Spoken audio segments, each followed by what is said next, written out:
अब कुछ कॉन्सेप्ट्स मैं डिस्कस करूंगा जो बहुत इंपॉर्टेंट हैं। अगर आप लीड जनरेशन के अंदर इन्वॉल्व हैं तो ये कॉन्सेप्ट्स आपके बहुत काम आएंगे। बड़ा ध्यान से समझिएगा इनको। सबसे पहला कॉन्सेप्ट है lead nurturing versus lead leakage. Lead nurturing क्या होती है? फॉर एग्जाम्पल, आपके पास एक लीड आई, उस लीड से आपकी सेल्स टीम ने रब्ता किया।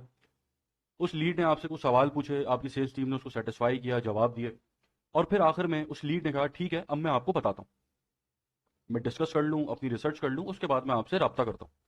इस पॉइंट से, कि जिस पॉइंट के ऊपर उसने आपको ये कहा है कि ठीक है अब मैं आपको बताता हूं, वहां से आपकी लीड नर्चरिंग स्टार्ट होती है। अगर लीड नर्चरिंग आप वहां उस पॉइंट से स्टार्ट नहीं करेंगे तो लीड लीकेज हो जाएगा। मतलब क्या? कि आपका एक फनल है। फनल अच्छा दो तरह से है ना। एक फनल तो आपकी वेबसाइट के ऊपर सेल्स फनल लगा हुआ है कि जिसका पर्पस है कि आप क्वालिटी लीड्स को कैप्चर कर पाएं। मैं उस फनल की बात नहीं कर रहा। एक आपके बिजनेस का पूरा फनल है, ओवरऑल फनल है, कि एक लीड से लेके कन्वर्जन तक की जो जर्नी है उसकी, जो अभी हम पिछली वीडियो में लीड सेंटर के अंदर मैं स्टेजेस आपको बता रहा था। ये एक टॉप है कि उसके अंदर लीड आ गई, उसके बाद मिडिल है, मिडिल के ऊपर आपकी डिफरेंट स्टेजेस हो सकती हैं। एग्जाम्पल के अंदर मैंने बैंक की एग्जाम्पल ली थी कि वो लोन के एड्स चला रहा था, तो उसके अंदर एक फॉर्म कलेक्शन की एक स्टेज थी, फिर फॉर्म सबमिशन की एक स्टेज थी। तो ये कुछ स्टेजेस थी। तो ये आपके ओवरऑल बिजनेस का फनल है पूरे। ठीक है। तो बिजनेस का जो पूरा फनल है, वहां से लीड के लीकेज को रोकने के लिए आपको लीड नर्चर करनी पड़ती है। मतलब क्या हुआ इस बात का? कि जब उसने आपको कहा अब मैं ठीक है आपसे डिस्कस करके मैं फिर आपसे राब्ता करता हूं, अब यहां से आप उसको अपने साथ इंगेज करेंगे, उसको छोड़ेंगे नहीं। और इंगेज आप ऐसे करेंगे कि उस लीड को यह पता ना चले कि आप उसके पीछे पड़ गए। अगर उस लीड को यह पता चला कि आप उसके पीछे पड़ गए, आप बहुत डेस्परेट हो गए कि बस आपकी प्रोडक्ट वो खरीद ले, तो वो आपकी प्रोडक्ट नहीं खरीदेगा। उल्टा नर्चरिंग की जगह लीड लीकेज हो जाएगा वहां पे। तो लीड लीकेज का मतलब यह है कि कोई आपके फनल से निकल गया। अब जैसे उसने बोला मैं आपसे राब्ता करता हूं, आपको बताता हूं रिसर्च करके, और आपने भी उसको छोड़ दिया, लीड को नर्चर नहीं किया। अब वो आपको भूल गया। उसने आपसे बात की, सब कुछ थी, अब वो आपको भूल गया, उसने और किसी के साथ वो इंगेज हो गया, और किसी सेलर के साथ, या और किसी रियल एस्टेट प्रोजेक्ट के अंदर, या और किसी किसी दूसरे बैंक के लोन के अंदर वो वहां पर इंटरेस्टेड हो गया, और वहां पर वो उनके साथ लग गया। आपको वो भूल गया। तो आपको वो भूल ना पाए उसके लिए आप उसको नर्चर करते हैं। इसको बोलते हैं लीड नर्चरिंग, कि वो आपको, जो लीड आपके पास आई है वो आपको भूले ना। अगर वो आपको भूलेगी नहीं तो उसके लीकेज के चांसेस कम है, उस लीड के लीकेज के चांसेस कम है आपके फनल से। फॉर एग्जाम्पल, मैं यहाँ पर थोड़ा सा और इसको एलेबरेट कर देता हूँ। जैसे कि ये आपका पूरा फनल है। अब यहाँ पर डिफरेंट स्टेजेस हैं। ठीक है। कि एक स्टेज है कि इसने आपका यहाँ पे ऐड देखा है, ऐड देखने के बाद आपकी सेल्स टीम ने उससे रब्ता किया, मतलब वो एज अ लीड आपके पास आया, आपकी सेल्स टीम ने रब्ता किया। फिर स्टेज वन थी वो फॉर्म कलेक्शन वाली, फिर स्टेज टू है फॉर्म सबमिशन वाली, फिर उसके बाद ये आपकी फाइनल स्टेज है। अब जब लीड आपके पास आ गई, सेल्स टीम ने आपसे इस पॉइंट के ऊपर रब्ता कर लिया, और उसने कहा ठीक है मैं आपको बताता हूँ कि मैं फॉर्म कलेक्ट करने कब आऊंगा, मैं बताता हूँ आपको। अब यहां से लीड नर्चरिंग स्टार्ट होगी। इस पॉइंट से आप लीड को नर्चर करेंगे। अगर आप इस पॉइंट से लीड नर्चर नहीं करेंगे तो ऐसा होगा कि वो आया फॉर्म कलेक्ट करने, फॉर्म तो कलेक्ट कर लिया, फिर फॉर्म को सबमिट करने नहीं आया, और इस पॉइंट को कवर किए बिना वो आपके फनल से बाहर निकल गया। तो ये हो गया लीड का लीकेज। ठीक है, क्योंकि आपने यहां पर इसको नर्चर सही नहीं किया था। अब इसकी एग्जाम्पल क्या है? For example, real estate project की बात कर लेते हैं। एक रियल एस्टेट कंपनी है, उसको आपने कहा ठीक है मैं आपको बताता हूँ। अब जब आपने उसको कहा कि ठीक है मैं आपको बताता हूँ, तो अब वो आपको अपने प्रोजेक्ट के ऊपर अपडेट्स भेज रही है। फॉर एग्जाम्पल, कोई अपार्टमेंट था जो बन रहा है, और वो अब आपको हर 2 दिन बाद, 1 दिन बाद, 3 दिन बाद, 4 दिन बाद, जो भी इनका स्केजुअल उन्होंने रखा हुआ है, उसके ऊपर वो आपको अपडेट कर रहे हैं कि भाई काम यहाँ तक पहुंच गया है, इतने फ्लोर्स तक बन गए हैं, और इन फ्लोर्स के ऊपर ये काम कंप्लीट हो गया, वो काम कंप्लीट हो गया है। तो लीड नर्चरिंग के अंदर एक इंपॉर्टेंट चीज ये है कि आपने लीड नर्चर तो कर दी है, लेकिन जो लीड है उसको ये पता ना लगे कि आप उसके पीछे पड़ गए हाथ धो के। इसको, इसका बस ख्याल रखिएगा। अगर उसको ये पता लग जाएगा कि आप बहुत डेस्परेट हो गए कि भाई मेरी प्रोडक्ट मुझसे खरीद ही लो, तो वो फिर आपसे आपकी प्रोडक्ट नहीं खरीदेगा, और वहां लीड लीकेज हो जाएगी फिर, समझे? ठीक है। तो नर्चर भी आपने ऐसे करना है कि एक जनरल वे के अंदर आप उसको अपने साथ इंगेज कर रहे हैं, अपने कंटेंट के साथ। अब वो आपका कोई भी बिजनेस मॉडल है उस हिसाब से, जैसा भी आपको मैंने रियल एस्टेट की एग्जांपल दे दी, अगर आप ये बैंकिंग सेक्टर के अंदर दे दो तो उसके अंदर भी आप लीड्स को इंगेज अपने साथ कर सकते हैं कि अभी काइबोर इनका कोई रेट होता है बैंकिंग का, वो इतना कम हो गया है या इतना ऊपर चला गया। तो इस तरीके से टेक्निकल चीजों के थ्रू आप उस लीड को अपने साथ इंगेज रखते हैं। उसको बोलते हैं लीड को नर्चर करना। तो आप जितना अच्छे तरीके से लीड को नर्चर करेंगे उतना ही आपका लीड लीकेजेस कम होंगे। जितना आपकी लीड नर्चरिंग खराब होगी कि आप उसके पीछे पड़ गए, उतना ही आपकी लीड लीकेज बढ़ने के चांसेस होंगे। तो लीड नर्चरिंग आप क्यों कर रहे हैं? ताकि वो लीड आपको भूले ना, तो वो किसी और आपके कॉम्पिटिटर के साथ जाकर इंगेज ना हो जाए। ठीक है, उसके प्रोजेक्ट में इंटरेस्टेड ना हो जाए। तो ये बहुत इंपॉर्टेंट पॉइंट है, इसको ध्यान में रखिएगा। या फिर आपसे लीड ने बोला था कि भाई मैं एक हफ्ते के लिए शहर से बाहर जा रहा हूँ, मैं अगले हफ्ते आता हूँ, उसके बाद देखते हैं। तो यहां पर आपको फॉलो अप करना था उससे, तो आपने उसको फॉलो अप नहीं किया। फॉलो अप नहीं किया तो वो लीड जो है लीक हो गई। इसको आप लीड लीकेज बोल सकते हैं, इसको भी बोल सकते हैं लीड लीकेज। तो फॉलोअप भी जरूरी है। तो ये सारी चीज़ें आपने ख्याल रखनी है। जैसे लीड सेंटर के अंदर मैं रिमाइंडर आपको बताया था कि आप रिमाइंडर डालते हैं, तो वहाँ फॉलोअप रिमाइंडर होता है कि भाई आपने फॉलोअप करना है इस लीड के साथ। उसके बाद सेकंड कॉन्सेप्ट है cost of lead versus quality of lead. ये मैं पहले भी एक्सप्लेन कर चुका हूँ कि आपने कॉस्ट ऑफ लीड के पीछे नहीं भागना। अगर आप किसी के साथ काम कर रहे हैं या आप किसी बिजनेस के लिए लीड जनरेट करके दे रहे हैं, तो अक्सर 80% केसेस के अंदर आपके ऊपर प्रेशर होता है कि भाई लीड की क्वालिटी कम, कॉस्ट लीड की कम होनी चाहिए, सस्ती लीड होनी चाहिए, सस्ती लीड होनी चाहिए। तो सस्ती लीड के पीछे आपको नहीं भागना, आपको क्वालिटी लीड के पीछे भागना है। एक लीड अगर आपको 50 रुपए की आ रही है और उसकी क्वालिटी बेकार है, तो वो लीड आपके लिए बेकार है। एक लीड आपको 500 रुपए की आ रही है लेकिन उसकी क्वालिटी बहुत अच्छी है, तो वो लीड आपके लिए बेस्ट है। तो आपने क्वालिटी की तरफ जाना है, कॉस्ट की तरफ नहीं जाना। बस इसको अपने जहन में रखिएगा। अब जो लीड की क्वालिटी है उसके अंदर आप टेस्टिंग करें। मैंने पिछली वीडियो के अंदर भी बताया था, लीड सेंटर के अंदर पूरी आप मैनेजमेंट करें, लीड्स को देखें, एनालिसिस करें। तो उसके बाद आप डिसाइड करेंगे कौन सा एड आपका बेस्ट क्वालिटी लीड्स आपको लाके दे रहा है। तो आपने कॉस्ट को इग्नोर करके क्वालिटी की तरफ जाना है। उसके बाद थर्ड कॉन्सेप्ट है कि जो जिस तरह आप मार्केटिंग कर रहे हैं अपनी, वो आपकी लीड की क्वालिटी भी डिफाइन कर रही होती है। मतलब एक लीड है कि जिसकी क्वालिटी लो थी, लेकिन अगर आपकी मार्केटिंग बहुत अच्छी है, या मार्केटिंग स्ट्रेटेजी आपकी बहुत अच्छी है, तो वो लो क्वालिटी की लीड हाई क्वालिटी बन सकती है। अगर एक लीड की क्वालिटी हाई है ऑलरेडी, मतलब जो अपनी कॉन्टैक्ट डिटेल्स डाल रहा है आपके फॉर्म के ऊपर, फॉर्म फिल कर रहा है, हो सकता है वो मोस्ट इंटरेस्टेड हो, लेकिन आपकी जो मार्केटिंग स्ट्रेटेजी है वो अगर बेकार होगी, तो वो हाई क्वालिटी की लीड भी लो क्वालिटी के अंदर बदल जाएगी।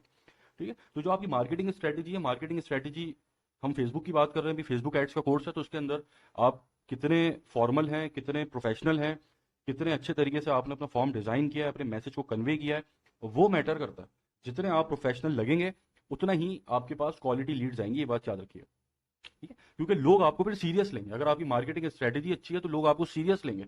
तो जो आपको सीरियस लेगा वो अल्टीमेटली आपके लिए हाई क्वालिटी लीड बनेगा।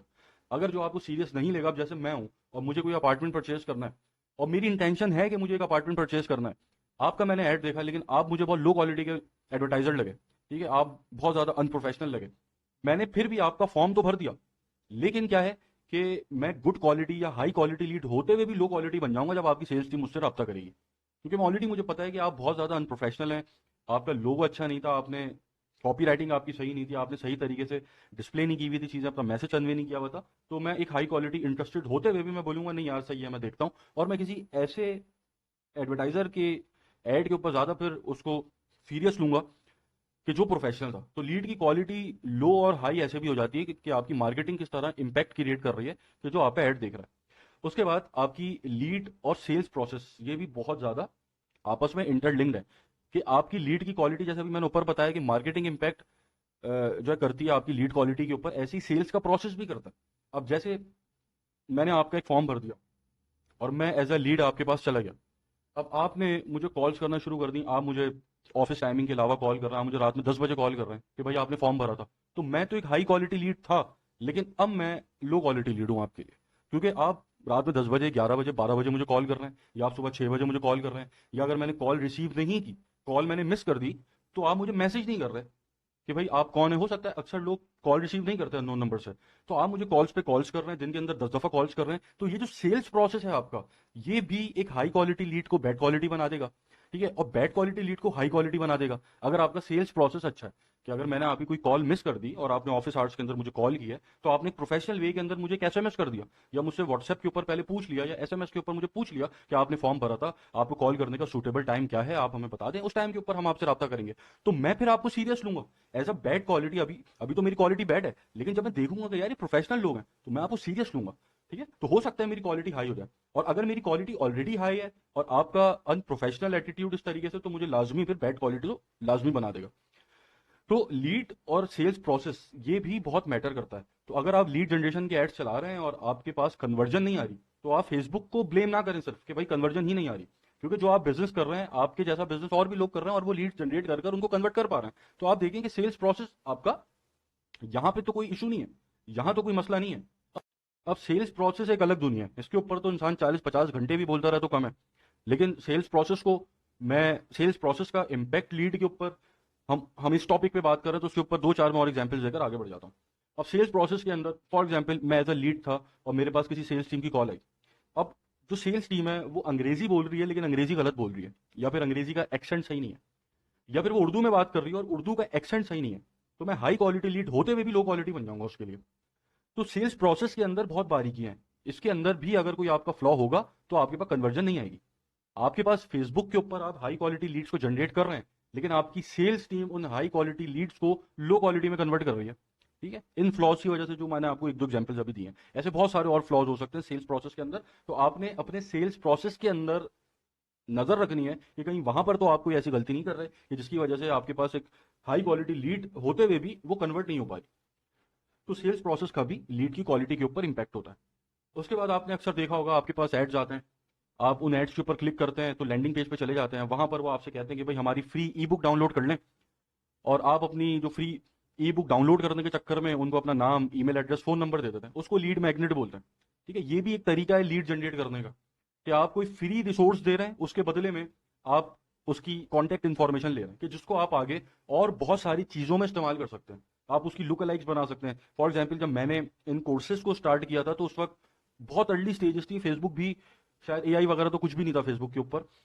तो उस जमाने के अंदर लुक अलाइक ऑडियंस जो होती थी वो बहुत इंपॉर्टेंस रखती थी। मतलब एक आपका एडसेट लुक अलाइक ऑडियंस पे चल रहा है और एक एडसेट आपका इंटरेस्ट बेस्ड ऑडियंस पे चल रहा है, तो लुक अलाइक वाला एडसेट जो होगा वो बहुत बड़ा इंपैक्ट क्रिएट कर रहा है उसकी सेल्स के अंदर, और इंटरेस्ट बेस्ड ऑडियंस की सेल्स के अंदर जमीन आसमान का फर्क होता था। ठीक है, तो जो स्टूडेंट्स मुझे 5-6 साल से फॉलो कर रहे हैं वो मुझे जानते हैं, उन्होंने मेरा एक ड्रॉपशिपिंग का कैलकुलेटर डाउनलोड किया होगा बहुत अर्ली डेज के अंदर। तो ड्रॉपशिपिंग का जो कैलकुलेटर मैंने बनाया था उसको मैंने डाउनलोड करवाया, ये सोचते हुए कि यार ड्रॉपशिपिंग का कैलकुलेटर वो डाउनलोड करेगा कि जो वाकई बहुत ज्यादा इन्वॉल्व होगा ड्रॉपशिपिंग के अंदर।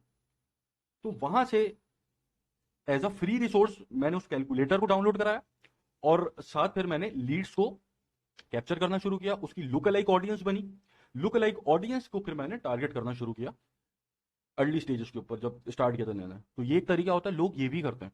ठीक है, कि लुक अलाइक बनाने के लिए लीड्स को कैप्चर कर लिया, या फिर लोग फिर मतलब लीड को कैप्चर तो कर लिया कोई फ्री रिसोर्स देकर। अब जैसे ई बुक की हम बात कर लेते हैं, ठीक है, आपने एक ई बुक दे दी, वो किसी ने डाउनलोड कर ली, अब उसका फोन नंबर आ गया आपके पास, ईमेल एड्रेस आ गया, अब आपने उससे रब्ता किया कि सर कैसी लगी हमारी ई बुक आपको। तो सर वो तो फ्री रिसोर्स था, अब वो देखें कैसा था, अब हम आपको पेड रिसोर्स बताते हैं, उसकी प्राइस ये है, लेकिन इससे जो आपको बेनिफिट होगा वो उस फ्री वाली से बहुत कई गुना ज्यादा होगा। तो इस तरीके से फिर लोग लीड को कन्वर्ट करने की कोशिश करते हैं। तो ये कुछ फ्री रिसोर्सेज भी होती है जिसको आप लीड मैग्नेट बोलते हैं, जहां से आपके पास लीड्स आती हैं। तो एक फनल है कि जहां पर कोई लीड मैग्नेट नहीं है, यानी आप कुछ फ्री ऑफर नहीं कर रहे कि जिससे सामने वाले को लगे कि अगर मैं इसको अपना ईमेल और फोन नंबर देता हूं तो मुझे कुछ मिलेगा। तो ऐसी चीज अगर एक फनल में नहीं है तो उसके ऊपर ऑब्वियसली जो सिनेरियो है वो डिफरेंट आएगा, लीड्स कम आएंगी, महंगी आएंगी हो सकता है। लेकिन एक है कि जहां पर एक फ्री रिसोर्स भी आप दे रहे हैं, आपने एक अच्छा सा फनल भी बनाया है, तो उसके ऊपर साथ आप फ्री रिसोर्स भी दे रहे हैं, तो वो जो है एक बहुत बड़ा इंपैक्ट क्रिएट करती है। तो ऐसा भी होता है। उसके बाद आखिर में टेस्टिंग और स्केलिंग। टेस्टिंग आप वैसे ही करेंगे जैसे अभी तक हम ई कॉमर्स के ऊपर, नॉन ई कॉमर्स के ऊपर, सेल्स फनल के ऊपर सारी चीजें हमें बताई थी। टेस्टिंग का वही सेम तरीका रहेगा। आप लीड्स को जनरेट करेंगे, डिफरेंट एडसेट्स बनाएं, डिफरेंट ऑडियंसेस को टारगेट करें, और फिर आप देखें कौन सी लीड किस एडसेट के ऊपर आपको कन्वर्जन अच्छी आ रही है लीड सेंटर के ऊपर, उसको मैनेज करें। और जो एडसेट आपको लगे कि ये मुझे क्वालिटी लीड्स दे रहा है, उस एडसेट को आप स्केल करना शुरू करें।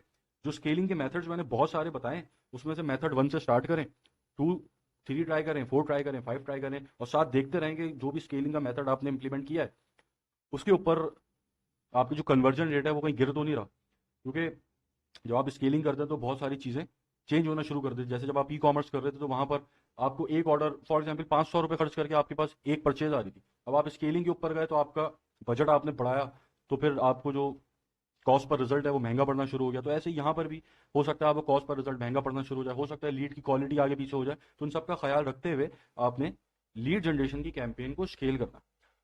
तो ये थी लीड जनरेशन। आई होप जो मेजर कॉन्सेप्ट्स हैं जो आपको पता होने चाहिए वो मैंने क्लियर कर दिए। अब हम लोग आगे बढ़ते हैं।